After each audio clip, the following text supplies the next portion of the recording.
Hey guys, hope everything is going well. You guys know the drill. Smash the like button, subscribe if you haven't, and comment down below. Follow me on Instagram at AIH_sports.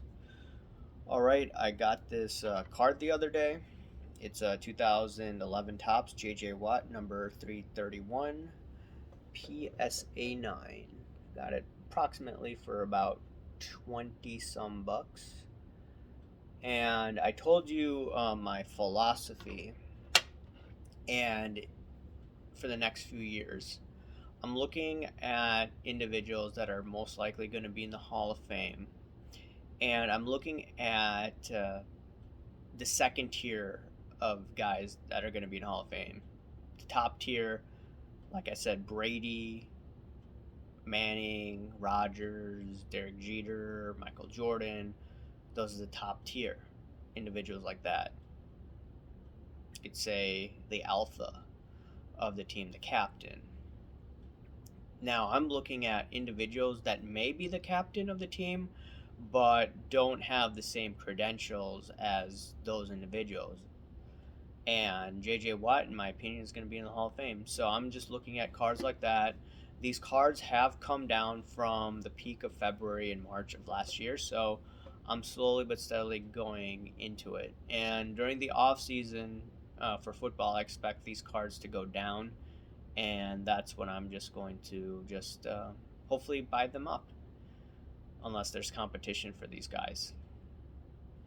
Now, today I wanted to touch base on this one concept of Black Swan, and I believe his name's Andy. He's over at Sports Card Investigator. I really like his channel, and he was talking with Because I'm Carlos, and they were talking about the book Black Swan by Nassim Taleb. I've mentioned that in previous videos, and his other book Anti-Fragile. And what the discussion was that Andy believed, and I'm not criticizing him. I told you I like his channel, and I'm just analyzing what I'm saying, and I'm going to give my own opinion.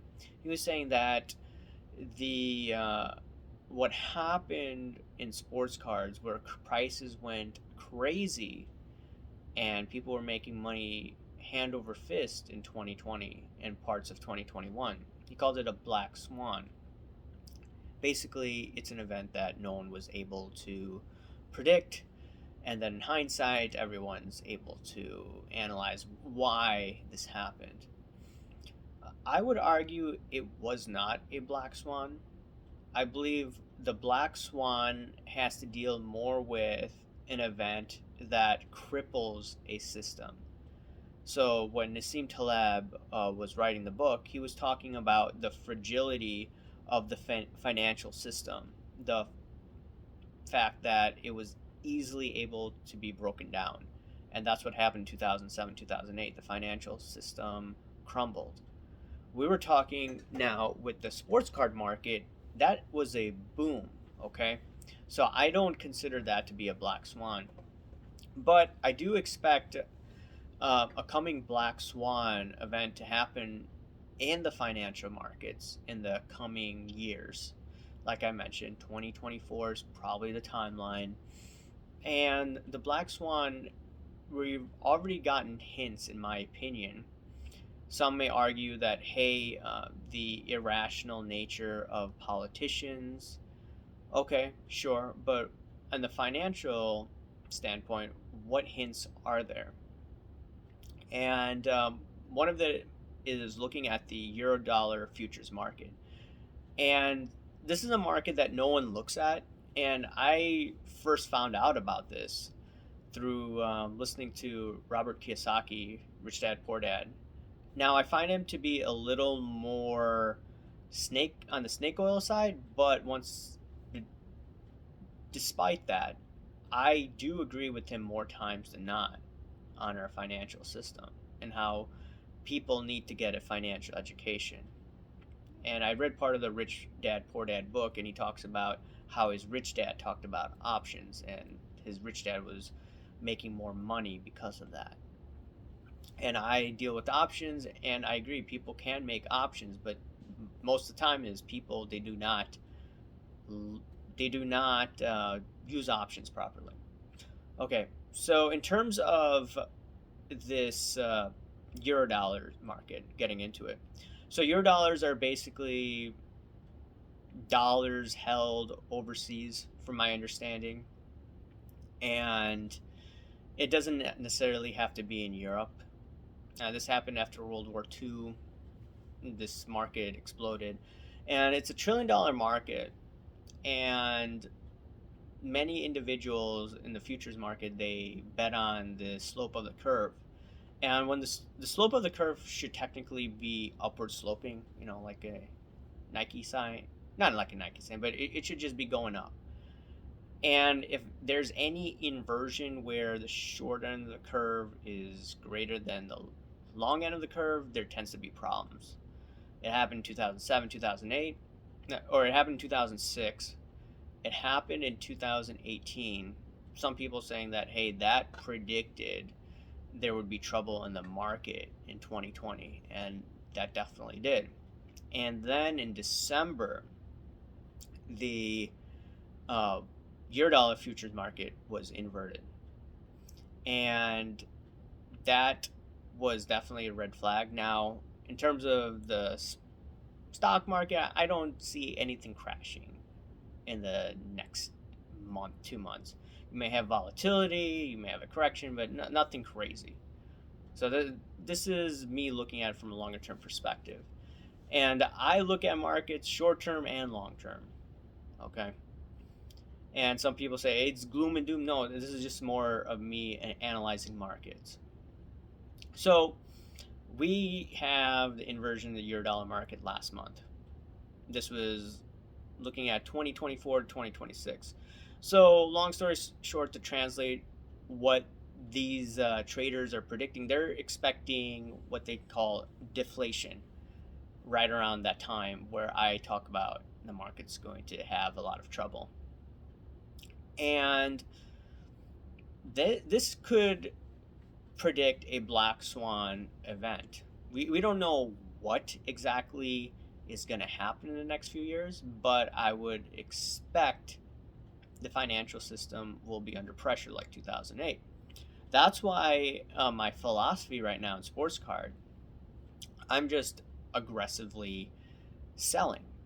I'm selling all of the cards, majority of the cards, like Brady, Rogers. I sold a bunch of Manning. I sold a bunch of Jeter. I still have some in my collection. I'm keeping a bunch of Brady still, though, for my own PC. I'm keeping a bunch of Rogers cards for my personal collection.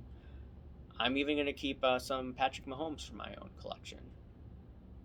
And I'm keeping a bunch of autographs for my own personal collection. And I've showed you them. So it's not that I'm completely out of it and going into cash. No, I still have things that I definitely like to hoard. And I'm not going to make money off of it. The goal for me is to make money and then use that money for my own PC. But in terms of a Black Swan event and response to Andy's video, so once again,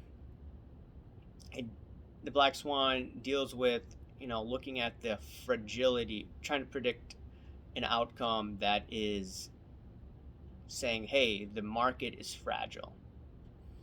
And where we have the fragility in our system right now is obviously interest rates are way too low. So in the 1980s, I'm going to end this soon, but in the 1980s, we had interest rates, short end, was about 20 some percent. Okay. And for the last decade, we've had interest rates close to zero. And in my opinion, you can't constantly keep interest rates this low and have a growing economy. And if you look at Japan kept interest rates too low and they've barely grown. their stock market, and I'm going to do this in another video about Japan and their lost decade, and then how I can relate this to potentially collectibles for the future, is Japan had interest rates so low, they haven't been able to get out of their rut. And they haven't met anywhere close to the stock market top that they had in the late 1980s. And the US has embarked on quantitative easing and low interest rates since 2009. And they did raise interest rates to 2.5% in 2017, close to there, and they put it right back down. Now it's at zero. So, long story short, markets are standard of living technicality. It technically has gone up over the last 30 years, but there's definitely inequity. And what my concern is, like I said, next few years, we can't constantly keep these rates at zero and keep them really low and have a growing economy. And yeah, the stock market may go up in the next year or so, but what happens after that? It's going to be a huge correction, and that's the time. That's the time where I want to be buying. Not right now. A lot of people still want to buy. Okay? I'm not aggressively buying like I told you. I'm just buying, like I said, $20 cards, $30 cards, like this Manning card. Let me just show it again. PSA 10. I got it under 30. And like I said, regular grading for PSA is 100 right now. I don't think I could do bulk submission for multiple cards. Like these cards here I showed you in the other video. I got them approximately 15 bucks. That is cheap. So the rate of return for me was fantastic. And yeah, these cards that I sent were definitely high grade cards. So it worked out for me. But now we're in a situation, it's going to be difficult. I understand some people are going to say it's negative, it's this, it's that. No, I'm here to analyze. And the thing is, next few years, if I'm correct, if I see everyone bearish and I have funds in my account to buy cards, I'm going to be buying cards aggressively. And people are probably going to say that I'm nuts. And I want to buy when there's aggressive, when everyone's fearful. And in an environment like right now, I still want to buy cards that no one really is buying. There isn't the hot money chasing. I don't want to chase right now. I want to chase when no one else is chasing. But anyways, guys, let me know what you think about the Black Swan event topic. It's a really good book. I recommend everyone try to read Nassim Taleb's book, The Black Swan. He predicted the crash of 2007, 2008. He's made millions of dollars in the options market. There was a time, with the Plaza Accords, basically the devaluation of the dollar, he had deep out of the money options, and he correctly bet that the dollar would go down. From my understanding, he made millions. He made millions. The stock market crash of 1987, he was just buying all these put options, deep out of the money, cheap options. He made a fortune.